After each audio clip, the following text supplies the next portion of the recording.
Mainit? Mainit na talaga! At sa sobrang init nga, ang ibang biyahero dyan, maaring naha-high blood na.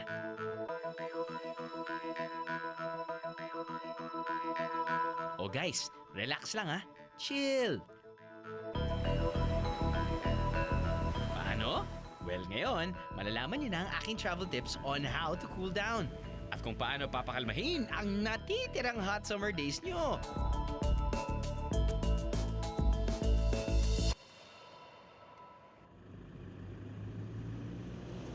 Ang destinasyon natin? Ay ba, saan ba? Kundi sa pinakamainit na lugar sa bansa!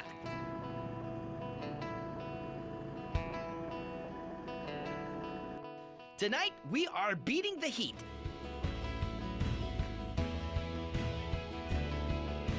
In Cagayan Valley.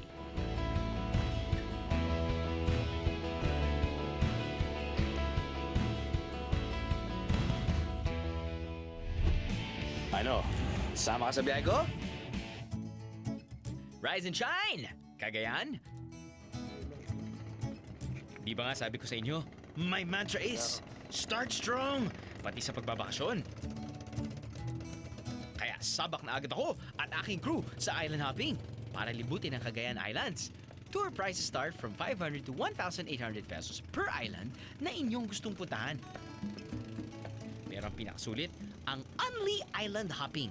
Sa presyong 3,500 pesos, good for 6 to 8 persons na yan ha. So, lalabas na mga 437 pesos per person. Pasok na sa budget dahil chip in naman, di ba? At dahil sa aga namin, nakasalubong pa namin ang grupo na to ng mga mangingisda. Isa kasi ang pangingisda sa pangunahing hanap buhay sa Cagayan Valley.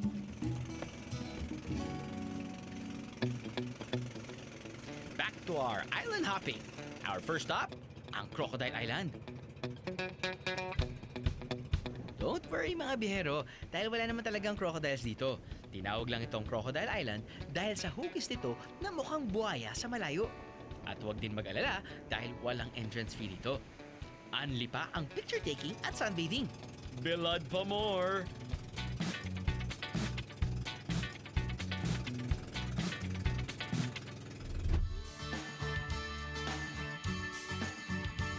Pero kung gusto niyo ng sobrang pino na buhangin at napakalinaw na tubig sa Anguib,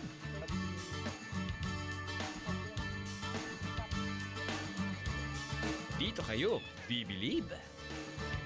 Tingnan niyo naman ang linaw ng tubig.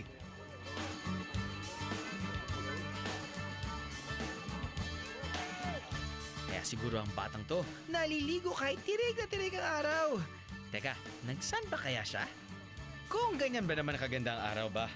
Mangitim na kung mangingitim. Sa entrance fee ng 80 pesos, 1 to sawa ka na sa swimming dito. Kung rerenta ka naman ng mga cottage, prices start at 500 pero good naman for 15 to 20 persons na yan. Perfect sa mga summer outing with the family or barkada. Finally, touchdown Palawi Island. Wow, dito pwede kayong mag-picnic.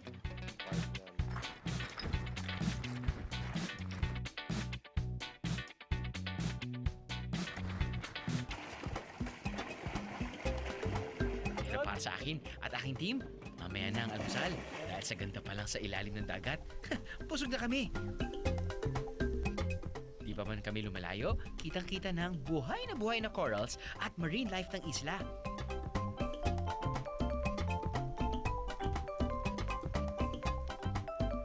With this view, I can stay underwater for hours. Which brings me to my first cool down tip. Maghanap ng activity sa tubig. Mas okay kung underwater activities like snorkeling or diving. Di lang kayo nakakapagbabad sa tubig, tiyak mawawala rin ang init ng ulo at stress nyo dahil it's a whole new world. Underwater. Tingnan nyo ang cameraman ko si Ray. Parang ayaw na umahon. O, repeat after me. Hashtag, you love our jobs, right? Alright. Matapos ang early morning exercise, merienda muna. Ladies and gents, Tugigarao's pride pagdating sa chicharon, ang Chicha Carabao. Dahil sikat ang karne ng kalabaw sa Tugigarao, hindi balat ng baboy ang ginagamit nila rito. ginagamit nila Carabao skin.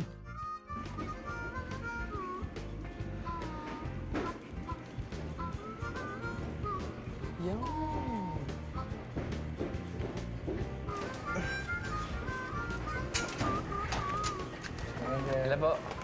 Ay, sir. Basta po. Mga pumatira. Naks! Ano naman, oh. So, dito nila nililinis, tinatanggalan ng buhok, no? Tapos yung ano, sir. Doon po ang Hiwa-hiwa. tinatanggalan ng box, sir. Tinatanggalan ng buhok doon, Tapos hinugasan. hinuhugasan, After po yun. nilalagyan ng shampoo. Ay, hindi. Tapos, ayan, ito mas tinatanggal yung outer skin. Hugasan po ulit. Hugasan ulit, Tapos, tanggal, eto na, dito na sinachop. pagkatapos po nito, slice dito. Lagyan na po sa Dili na siya. Okay. So parang I guess dito sa mukhang from the bigger chunk or from the bigger skin, mas liliitan nila. At dito sa susunod na kwarto, nandito si Jeb.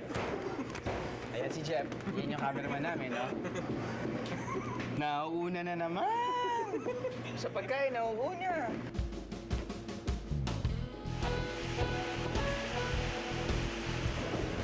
So nangyari, dini-deep fry na muna nila first time. Tapos nun, china-chop, cube size. After nun, deep frying na.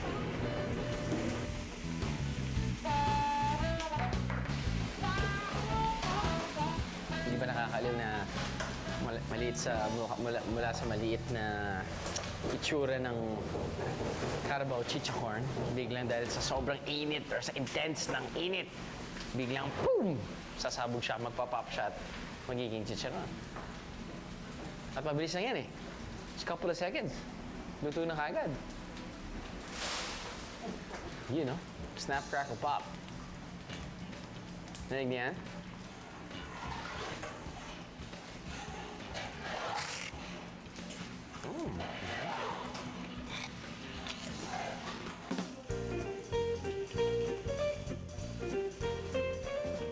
So, nandito tayo ngayon sa kanilang packing area. Gumagamit sila ng glove. No glove, no love. Before packing, you gotta wear gloves. Di ba po? Oo, see? Ito po ay meron ng flavor. Ano pong flavors ba usually available? Spicy po. Spicy. Garlic po. Spicy, garlic, at Onion vinegar. ang dami na pala. Hindi yata po perfect to. Ito.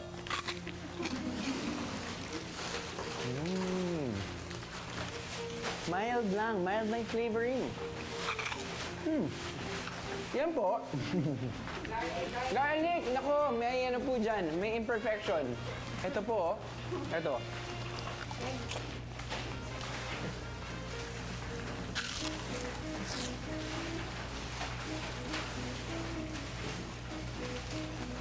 Nakakaliw. Kung hindi ko sabihin sa inyo, nanggaling ito sa Carabao, I swear, hindi mo malaman yung difference. Siyempre yung texture ng chicharon na crunchy, airy, di ba, nandun.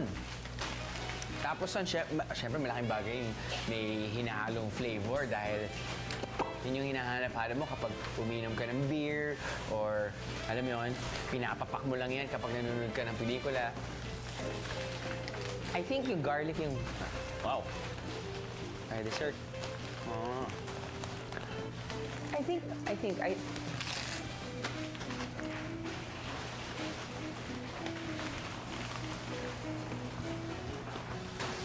Nakakaaliw. First time lang ako nakarinig talaga ng chicharon na gawa sa Carabao skin. Walang laman sa loob ang kalabaw chicharon. Pero, I'm telling you, the taste is almost the same as pork chicharon. At sa halagang 35 pesos isang pack, ba mas mura to kaysa sa chicharong baboy na kasanayan natin. Tululawin na ba kayo mga biyero? O putok-batok? Sir, kuha lang ako ng isa. Thanks.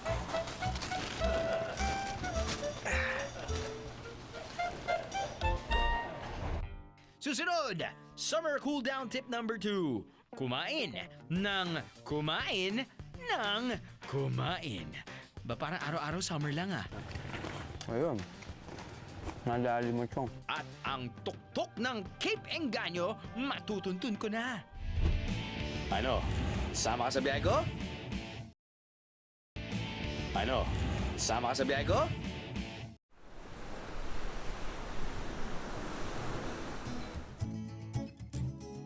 Dumating na kami sa Palawi Island para sa last stop ng island hopping, Cagayan Valley Summer Edition. Kulang pa ang salitang maganda sa view na to, guys. No wonder ginamit tong location ng isang reality show franchise noon. Tingnan nyo naman kung gaano ka breathtaking dito. And I can't wait to climb the top of the lighthouse. Sila ang mga tour guide at mga kooperatibang nangangalaga sa Cape Engaño. Sila rin ang umaalalay sa mga turista sa pag-akyat ng famous lighthouse dito. 300 pesos ang bayad sa guides. Pero isipin nyo na lang na para naman ito sa maintenance ng lighthouse. Mahigpit na ipinatutupad ang segregation scheme ng mga basura dito.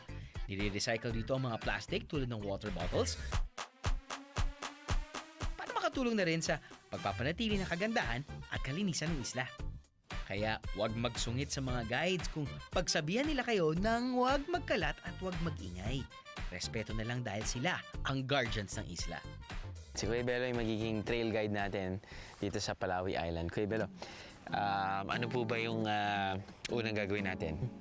Magmula na po dito, simulan na natin ang lumakad papuntang itaas at marami yung mga nakikita natin dito sa daan na habang umakyat po, gumaganda yung view. Dito nga Survivor. It's a 20 to 30 minute walk patungo sa tuktok ng lighthouse. Mga ilang taon na ho kayong nagiging trail guide dito, Tay? Nung talagang nakuan po kami, since 2006 po. Since 2006. Kailan ito binuksan bilang tourist destination? Yun na po, yun po na. 2006 na rin yan, sir.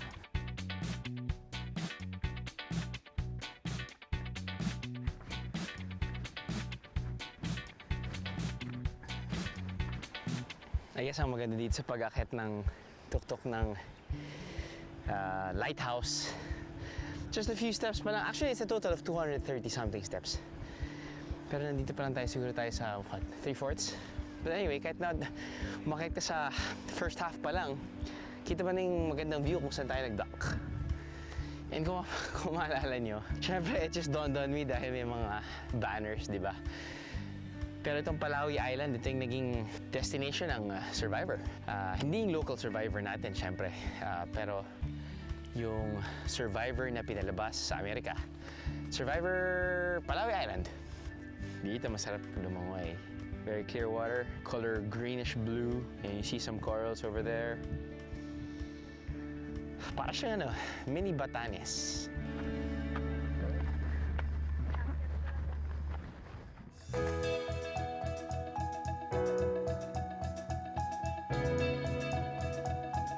Ito na.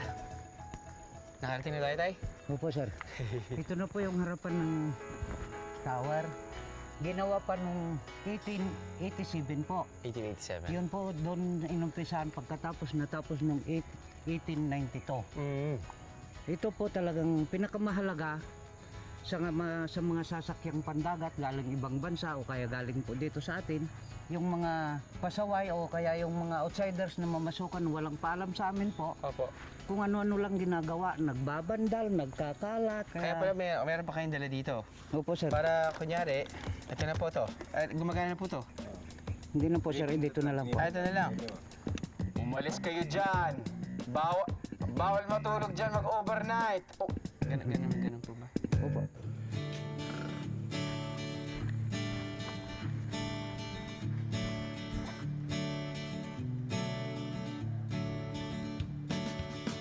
Kung akala nyo ang napakagandang view na yan ng lighthouse ang makikita nyo lang dito, wait till you see what's behind it.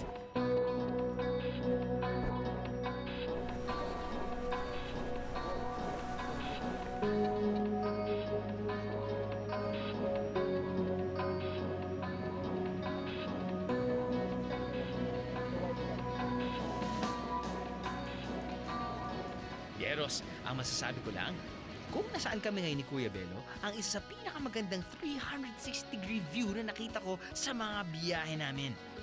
Dude, come on, check it out. No wonder, Cape Engaño is recognized by CNN as one of the top 10 best beaches in the world. Truly breathtaking.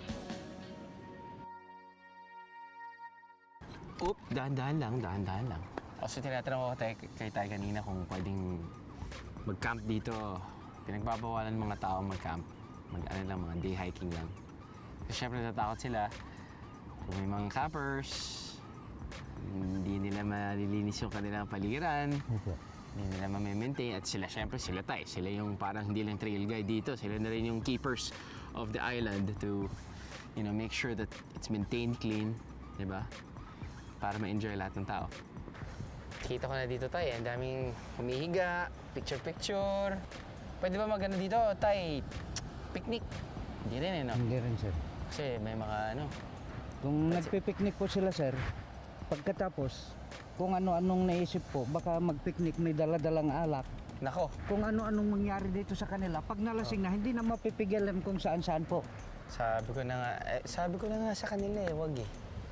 Yun po talaga pinaka-importante sa amin, sir. Kaya Opo. bawat umakyat dito, na sinabi ko kanina, may mag-assist na guide at nang makaiwas sa disgrasya po yung mga bisita. Opo. Ay, kailangan na po natin gamitin ulit natin to. Okay. Guys, bawal daw. Okay? Bawal mag-picnic, bawal magkalat, bawal maglampungan. On a more serious note, nakakalungkot isipin na kung sino pa ang mga matatanda, ay sila pa'y kuminsan isip bata kung umasta. Sana lahat ng mga nagbabakasyon kagaya ni Mang Bello, minamahal ang lugar na kanyang nasasakupan. You are truly a BI hero, Mang Bello. Kung magutom kayo rito sa isla, don't worry, pwede naman kayong magpaluto sa locals na nakabase dito. Medyo island price nga lang mga biyero. Isipin nyo na lang, tulong nyo na rin yan sa locals na Cagayan. Pag sa mga turista, advisable magdala ng sariling pagkain. Pero sinasuggest ng mga tao dito na Kapag magdadala ng sariling pagkain, mas maganda kapag recyclable or reusable. Katulad nito, yung plato natin ay gawa sa rattan. At syempre, meron tayong cover ng banana leaf. It's easy for them to dispose, it's easy for them to reuse. Meron naman kayong mabibili ang mga, iba't ibang klaseng drinks, bottle drinks, no worries, mga biskwit kapag merienda. Pero pagdating sa sabihin natin breakfast or lunch, probably even heavy merienda maybe, mas maganda lang kayo na magdala. At ang dinala natin ngayon dito sa isla ng Palawi ay kanin, hipon, piniritong isda. Hindi ko alam kung anong klaseng isda eh. Pero kahit anong isda naman, basta pinito, pareho ng lasa niya. Masarap. At ito, ano to? Spare ribs? Hindi. Calamares. Calamares na may tostadong calamares. Hindi. Kaya itim dahil hindi ko alam kung tostado dahil may kasama pang konting tinta. Well, ito yung nahulog ng cameraman natin kanina.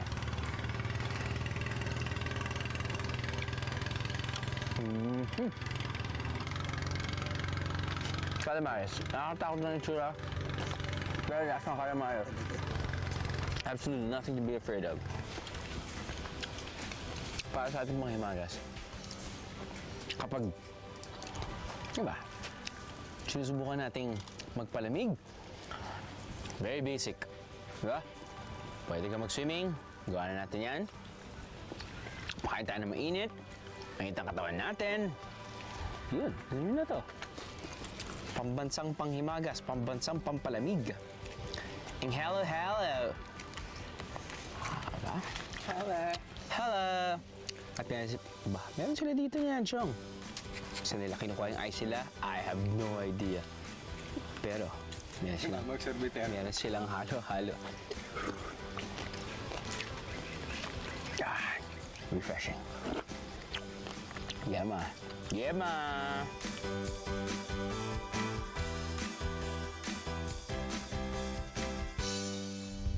Bukod sa mga kwento ni Mang Belo na baon ko pagbalik ng Manila, samot-sari mga pwedeng pampasilubong options dito na proudly Cagayan made. So, mga biyahero, nabalitaan namin na dito sa Lighthouse Cooperative, meron tayong pwedeng pasukan. It's actually called the Jose Alma Arcade. At dito tayo pwedeng makabili ng samot-saring pasalubong. Kung gusto natin ng computers, meron din yan sa internet. Sorry. Pero kung gusto natin ng ibang food products na pwede natin pampasalubong sa ating pamilya, at kung gusto rin natin na makakita ng maraming taong nanonood,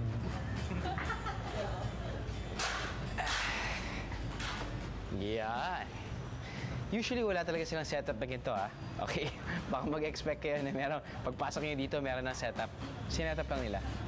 Correct. So, meron tayong tapa na gawa sa tao. Just kidding. Baka. Tapang baka. Kalabaw, loko lang. Kalabaw na tapa, kalabaw na longganisa, kalabaw na candy. Milk. Kalabaw yung milk. Loko lang. Siyempre, ano to, pastillas? Pressure naman to, lahat nakatingin. So, unahin muna natin to. Tapang kalabaw.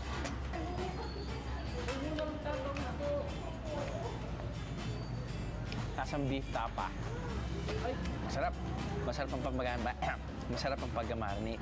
But anyway, I mean, depende yan sa marination naman. But main point of it all, tastes like beef. Ang maganda pa sa karne ng kalabaw, 30% cheaper ito kaysa sa karne ng baka. Next, Carabao Longanisa. Ano naman tayo dito? Longanisa. May skinless. May mga iba may skin. Sabi nila, yung longganisa daw dito, garlicky. Ano ba yung garlicky na longganisa, alam natin? Vegan.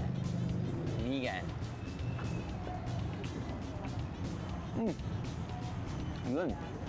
Maalat. Ang daming bawang. Flavorful. Kulang na lang. Garlic rice. Masarap na itlog. Panalo na ang inyong breakfast. Now, ito naman yung ano. Carabao's milk. Milk candy na gawa sa Carabao's milk. Candy.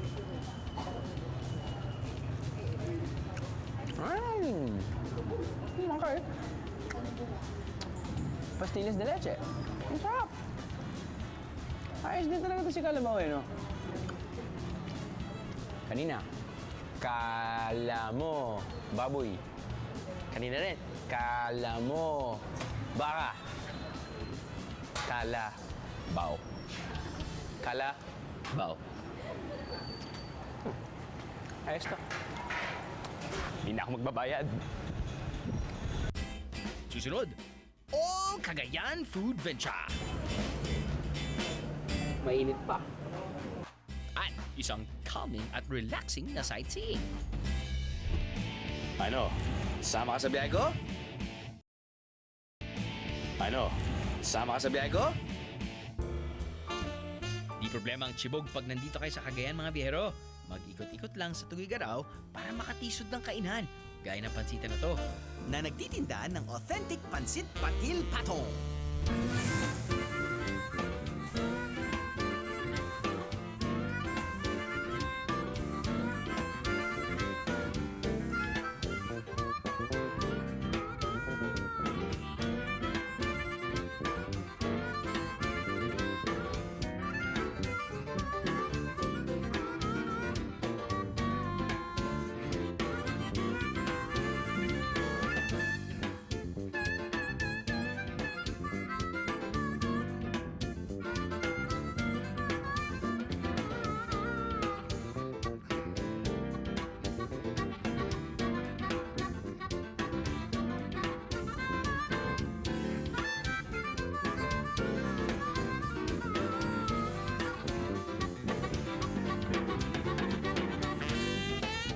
Pansit party it is! Dito sa kantong ito sa Tugigaraw, tanda ang order ng pansit ang niluluto nila araw-araw.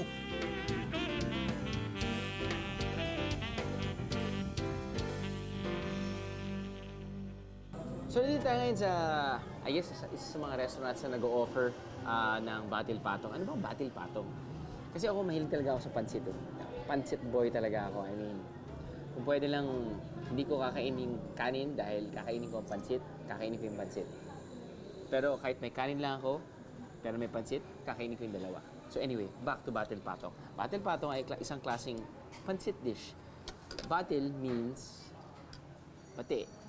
Dahil may itlog sa ibabaw ng pansit, which is, yun nga, pinatong yung itlog. So, may kasama siyang soup. At sa soup na yan, meron din itlog. Okay? Interesting. Now, how they serve it or how they eat it daw, meron silang sibuyas. Ilalagay sila ng suka. Suka na may sili. Yun, madami. Yan ang kalamansi. Lagyan ng soy sauce. Lagyan ng konting powdered pepper. Ito yung gusto nyong, well, it's really how you want to eat it, no? But yun yung ginagawa nila, batil patong. Tapos yung sahog nila ay parang laman loob. No. Parang may atay. Halos lahat sila atay. Dito lahat sila. Dahil ako, ang focus ko, ito. Yan. Ito, pati itlog. Pati yung sauce.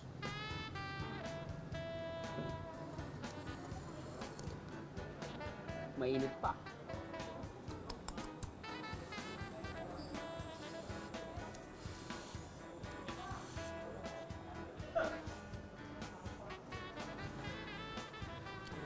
Yung asin, galing sa suka, galing sa kalamansi. Yung pagkaalat niya, galing sa soy sauce. Tapos yung syempre yung sipa niya, galing sa sili, di ba? So I think, importante nga na kuha ka nito, maglalagay ka dito, lagay mo sa pansit.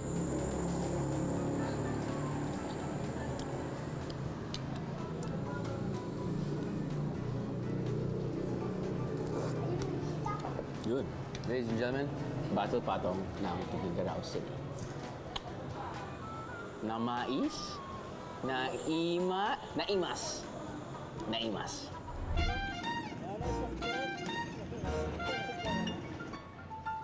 Perfect naman ang panghimagas, ang buko roll. For 5 pesos, mabibili mo na ang sweet slice of heaven na to. So ito yung storya. Galing kami kay Wang Ud. So, Wang Ud, may nagsundo sa akin at diretso kami sa Tugigaraw Airport. Eh, meron pa kami mga 2 hours to spare. So, kumain muna kami ng batil patong. Pagkatapos kumain ng batil patong, parang kahanap ako ng something matamis or yung gusto kong ganong klaseng texture, no? Tama-tama, papunta kami sa airport, may ako nakitang buko roll. Akong buko roll? Ngayon lang ako nakakita ng buko roll. Nakakain ako ng buko pie, buko shake, or whatever. Enjoy ako sa buko. So, dumaan ako, tapos nakita ko, ano ba yan? Magkano ba yan? 5 piso isa. Sige, pasalubong ko na rin kasi wala akong pasalubong. So, yun, bumili na ako. Tapos bumili yata na ako isang dosena. Mainit-init pa. Anong oras na yan? 2 p.m. yata. Mainit-init pa. Pagka tikman ko ng ganun, sa loob, may custard. Tapos nun, may buko. Okay? Sobra ako nag-enjoy. Now, hindi ito yung big shop na yun. Pero, sana, pareho din yung kanilang buko roll. Hi, thanks!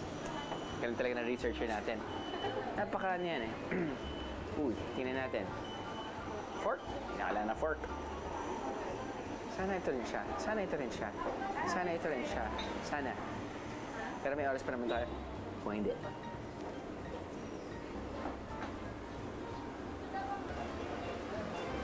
Pareho yung iniisip nila. It's also, you know, buko bits mixed with custard. Iba lang klaseng tinapay. Iba lang yung klaseng tinapay. But then again, it's super good.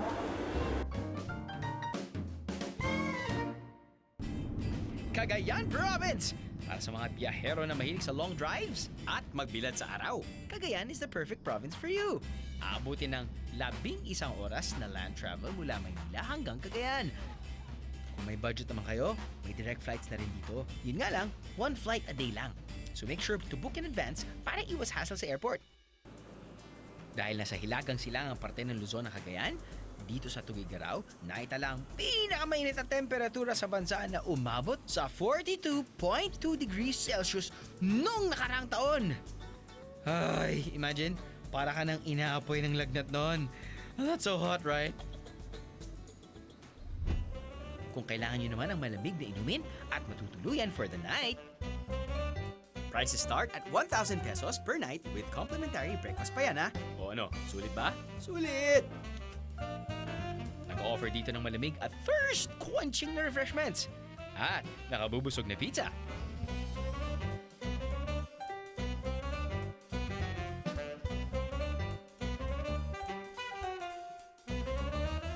Kung trip nyo naman ng pizza at videoke, perfect ang resort na to!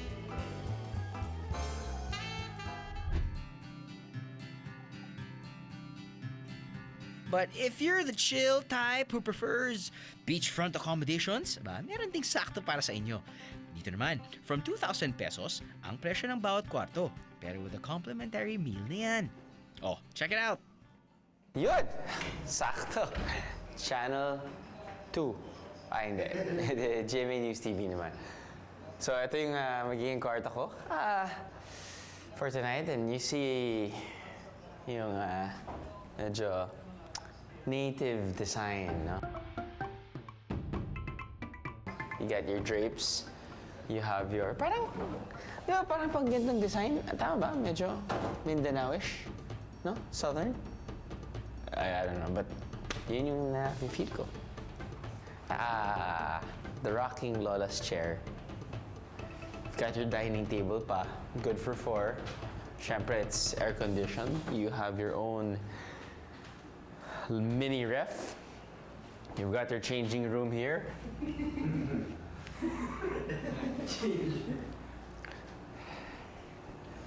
CR. There you go. Very clean. Nice interior. Nice magazine, flat screen TV, cable TV. Kung nainitan pa kayo, meron naman electric fan. So there. Saan ba tayo ngayon? Wala tayo sa Tuguegarao. Nasa Santa Ana ba tayo? Santa Ana. Different day, different hotel room.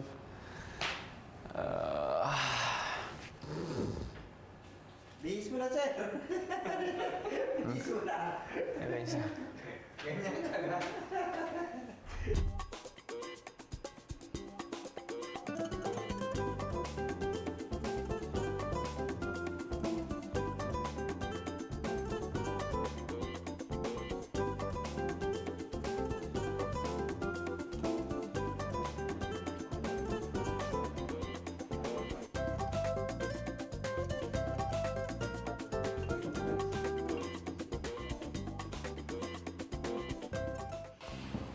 Yun. Tira na to. Ano gusto yung unahin ko? Small to biggest? Biggest to small? Alphabetical order? Small to biggest. Fried shrimp? Calabaha?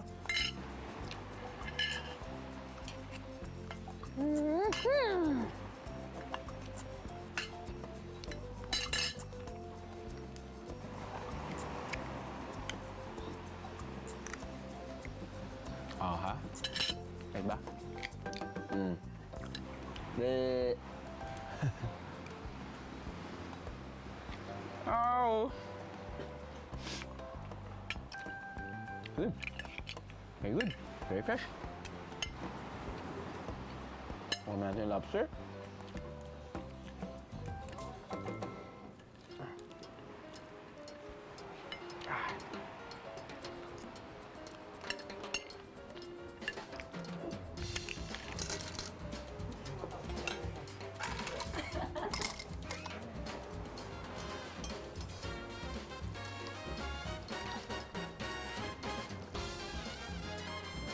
For video purposes.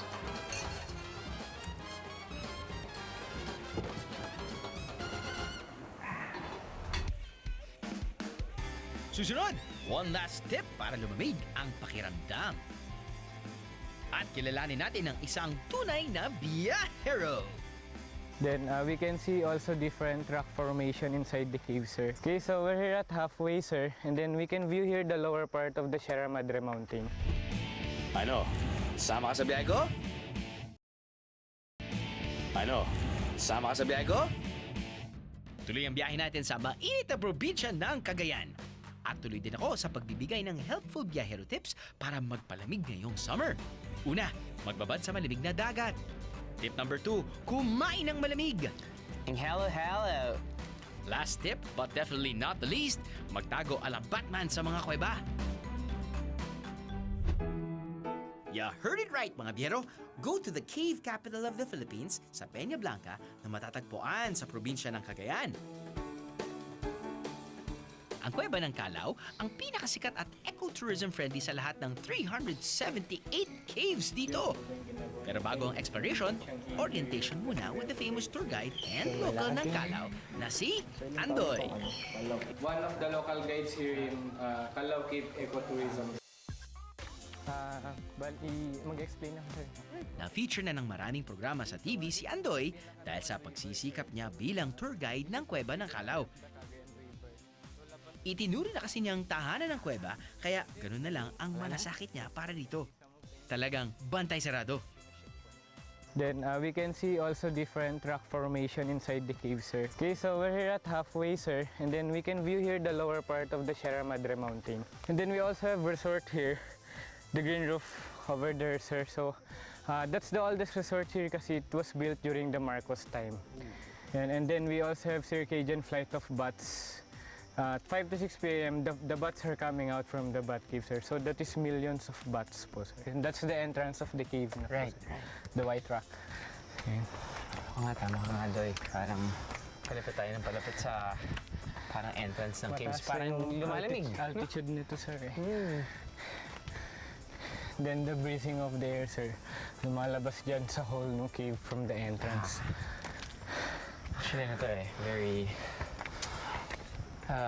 good contrast dahil pag sinayin yung Tugigaraw for this side of the Philippines, ang init talaga, no? Dito talaga Yes, sir, yung kasi recorded na sa Known mga as the pinakamainit. hottest, sir, eh.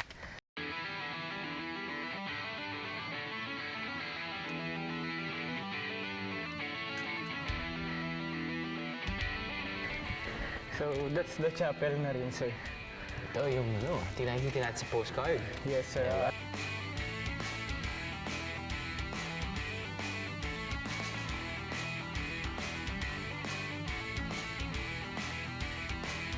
So may nag-hold ng mass pa rin ba dito, bro? Yes. Pabihira na din. Yes, sir. Pero it's not every Sunday. If they only requested special mass. Pag special mass. Yes, sir. Ooh. Also wedding. Okay. Actually, mga biyero, kahit na di ba kapag pupunta tayo sa ibang bansa o ibang lugar sa Pilipinas, tapos meron tayong binibisita mga magagandang simbahan, kahit na Catholic Church or mga moske ng mga Muslim, hindi naman ibig sabihin na kailangan ka maging Muslim o kailangan ka maging Katoliko para ma-appreciate mo yung ganda ng simbahan. Katulad nito, di ba? I mean, ako, hindi ako masyadong religyoso, pero pag nakita mo to, yung mismong natural structure of the cave, tapos may ginawang simbahan sa loob, it's not a usual thing. So, ito yung pinupuntahan talaga ng mga turista at ito talaga yung definitely mabenta sa selfies. In this chamber, we call it dark room. The dark room. Yes, because we have bats here. This is Yun. mini bat cave sa taas, sir. Even if you light it up, sir, hindi makikita yung bats kasi it's total darkness. Then paloob kasi siya. Yan. And those bats, sir, we call it insectivorous bats. They are the small bats. They only eat insects po. Yun yung mga insect-eating bats natin. And then we also have here the fruit bats and the Autopteropus bats. So actually yung fruit bats, sir, yun naman yung mga nasa forest. So mga fruits po yung kinakain nila. And then the biggest species kinds of bats here in Cagayan, sir, we call it the Autopteropus bats. So both insect and fruits po yung kinakain nun, sir. Alam mo, hindi ako natutuwa sa mga pangalan or scientific name na sinasabi mo. Feeling ko makakalimutan ko yun, pero natutuwa ako sa pagsabi mo with full of, conviction and confidence. Alam niyo, si Andoy nagsimula yun na ilang years ago. Ilang taong ka na lang, bro? 9 years ago, 9 sir. years ago. So I was 9 years old that 9 time, years old. sir. Tapos gusto niya kasing maging tour guide. Yes, sir. Di ba? Yes, So sir. nag-aaral siya ng English. Tapos noon, yun, gusto niyang makatulong dahil nakikita niya na marami ring mga turista, no? Yes, sir. At importante kasi yung lingwaheng English dahil syempre, para hindi lang sa mga Pilipino, pati na rin sa mga ibang foreigners na marunong ng English.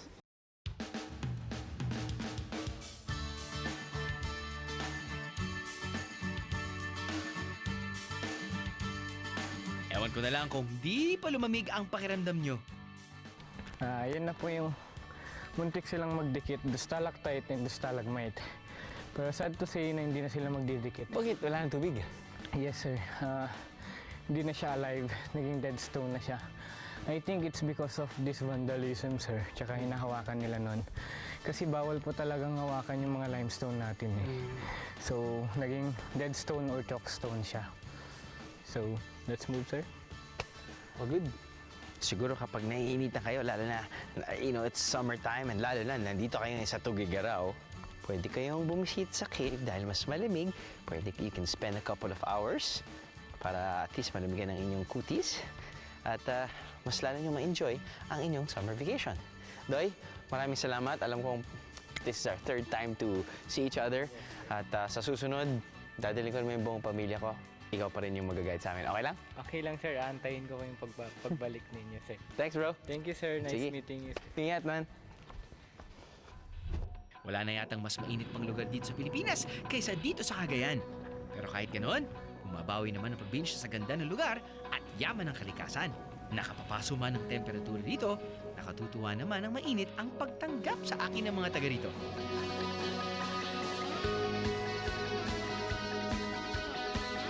Special mention si Andoy at Mang Belo na di lang basta trabaho ang tingin sa ginagawa nila. Makitang-kita naman sa mga kilos at pangangalaga nila ang matinding malasakit sa lugar na tinuturing na nilang tahanan. Talaga namang kayo ang aming travel heroes. Magsilbi sana kayong inspirasyon para sa mga turistang dumadalaw sa bayan ninyo. Ikaw, biyahero, are you ready to be a hero?